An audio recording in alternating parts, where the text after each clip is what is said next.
Thanks for clicking on this episode. If you clicked on it, that means you're interested in some haunted hydrology. So stay tuned for some really spooky stories. I think we're going to do a part 1 and a part 2 just because we came prepared. We have 4, maybe 5 stories. So if you are into that, stay tuned.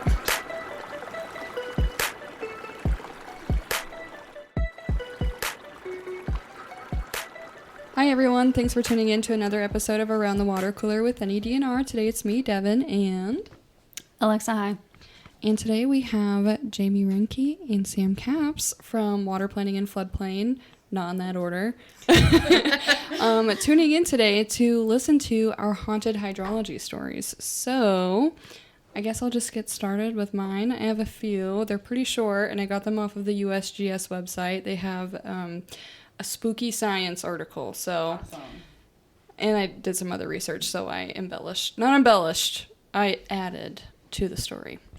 So the first one's called Ghostly Measurements, and it's called A Gauge Near a Morbid Mystery. So we'll start this one off by revisiting or visiting for the first time. If you guys have never heard of Lizzie Borden, yep. This one's going to take like a turn that you're going to be like, what the heck? But it's okay. So I'll just do a recap on her story. She grew up in a wealthy family, had a pretty normal life until her mom died. Up until that point, and I think afterwards as well, she was a big part of her community and did charity work. She was a great gal.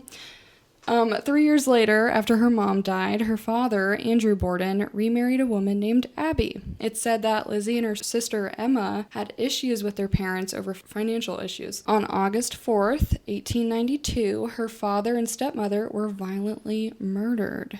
That's my dad's birthday. That's kind of cool. Uh-oh. Not 1892, but anyway. Yeah, he's pretty old. Wow, Sam, I'm aging myself.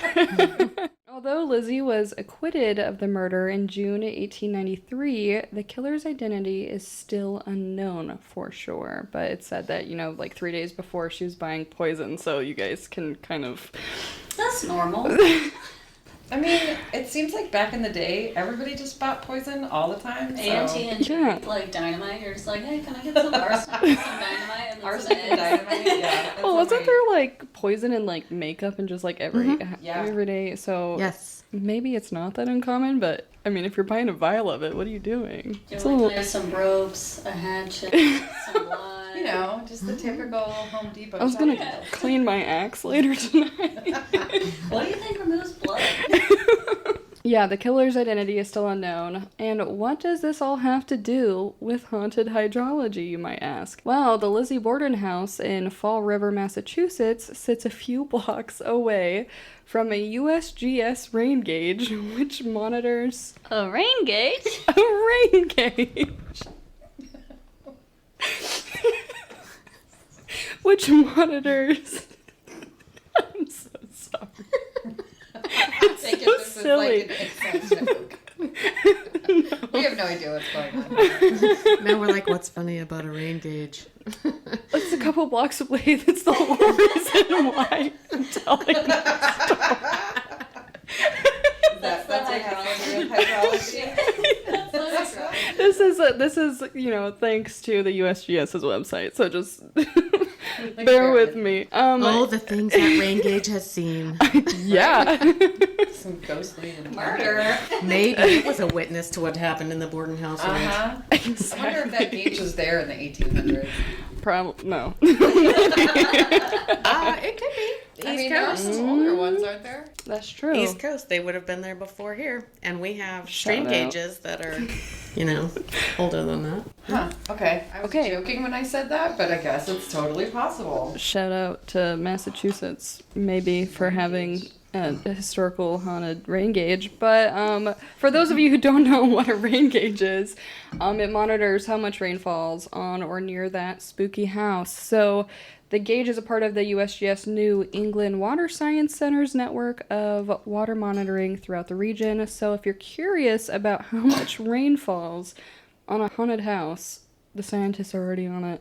That was my first story. So we should say. I was gonna say, let's go look at it. Any rain? We should say if you want your own rain gauge. So this would be interesting, right? So like the Lizzie Borden house, they let people go Like in tour and it, tour. yeah. Did you listen to Morbid? Yes, so they like went and I did stayed, too. and they said there was like a huge storm there the night that they were there. I wonder if we looked at the rain gauge, like what the measurements are there, that's only a couple blocks from the house, versus other here. areas in the vicinity, and see if there's like There more you go. storm activity by the. Dun, dun. Why is there The always murdered like a people gray crying cloud? extra over- tears. Yeah, because the house is supposedly like super haunted. Yeah, I did listen to that Morbid episode, and I know that they recorded one in there. Yeah. That's the same one. Yeah, it was pretty good. But yeah, that was mine. That's all. it. I just told you a It's just ghost there. story. Yeah. Mine has nothing to do with hydrology. That's all right. Does it at least have something to do with something haunted? Yes, yes, it That's does. good. We're in I'm love. like, That's no. what we're here for. I just wanted to talk about my weekend. I wanted to know. Anyways, so I went to this restaurant. No. So I'm talking about Hummel Park in Omaha. Have either of you been there? No. No. Ooh. Do So. we need to take a field trip? So Hummel Park is in like downtown Omaha, kind of, and it's rumored to be super haunted. So I just found this article that talks about like the different aspects of it. It actually is like a really creepy place if you go at night. I've been there a few times. It's really beautiful during the day, but at night you're like, no, get me out of here. Hummel Park was named after J.B. Hummel, who was a superintendent of the Nebraska Parks and Rec, which I thought was kind of funny. But it's supposed to be built, or it's rumored to be built on an ancient Native American burial ground. There's your first mistake. Yeah, seriously. It's It's like all the guaranteed scary haunted. movies. You're like, nope, It says that visitors often feel something unsettling about this haunted park in Omaha, with its steep hills, deep ravines. Sorry, I The was way you're saying it is more I was- scary than the It's description. like I'm trying to create atmosphere. Are you trying to Robert Stack it? Yes, I am. And it's winding dirt roads. I mean, that sounds pretty creepy. At night. Is it just my voice? Well, you're creepy too, but we're Yes, I okay am. with that. So at Hummel Park, they have this really beautiful scenic overlook that looks at the Missouri River, and it's called the Devil Slide because there's no railing or anything. So if you just stand there, people have like fallen. There's been a ton of suicides there, a lot of accidents. So it's literally named Devil Slide just because of all the suicides and the accidental deaths that have happened. The time and erosion has washed away a lot of the area there, so it just crumbles beneath your feet if you get close. No. That's why Very you should creepy. never get close to the edge of a river. Yeah, I mean, like, Don't what go you there, wouldn't even Alexa. do anything. I'm not gonna go You there. think they'd put A a railing, railing up. up there? At Wouldn't least if always it's help, though. accidental. Maybe a lot they of it had. is erosion, so it Oh. would change all the time. Yeah, I guess. Maybe it's not they gonna- had a railing and then It fell off. yeah, It it eroded crumbled. away. It eroded away. Many people believe that they have heard screams coming from the forest if you're out hiking at night. So they think that the forest is also haunted. That Who hikes at night? That's what I was thinking. night hike. You've I never mean, like night full That moon seems hike, very I guess. dangerous. Right? Yeah. Yeah. Okay. Sounds a little murdery. Sounds like Well, if you were gonna murder somebody, you would go to a park at night. I can't Wooded relate to that. park at night. That's probably what the screams are, With deep ravines Someone and actively winding dying. dirt roads. right?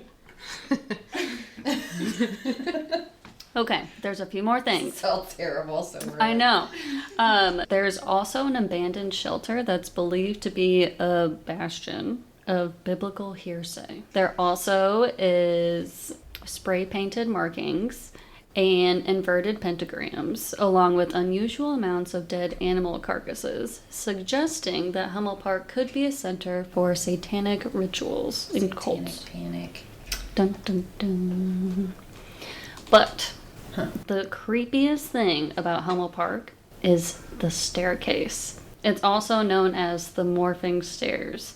And it's because at the park there's these, it's like a winding staircase that if you start at the bottom and you count the steps to the top and you go back down, the number is different every time. There's When you go up and down. yeah, when you go up and down. Or if you like go up and then you go up again, you'll get different numbers. Everybody that goes up and down, just gets different numbers. That's why they call it the morphing stairs. Or they call it the devil's staircase. It's trippy. How many stairs are there supposed to be? They're like stones, did and you so count? some of them are probably eroded and like unsettled, so it's hard to know.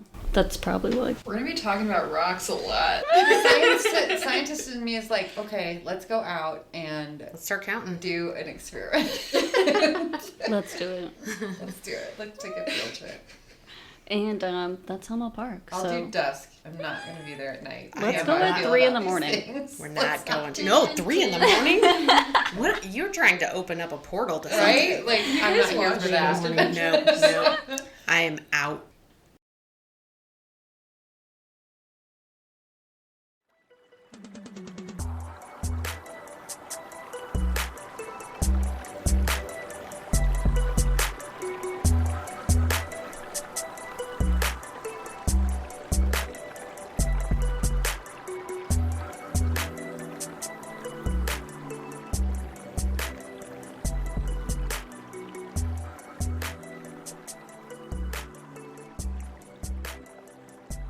Thank you guys for listening to this episode, part 1 of Haunted Hydrology. Tune in next time for part 2 of another series of spooky stories featuring me and Alexa.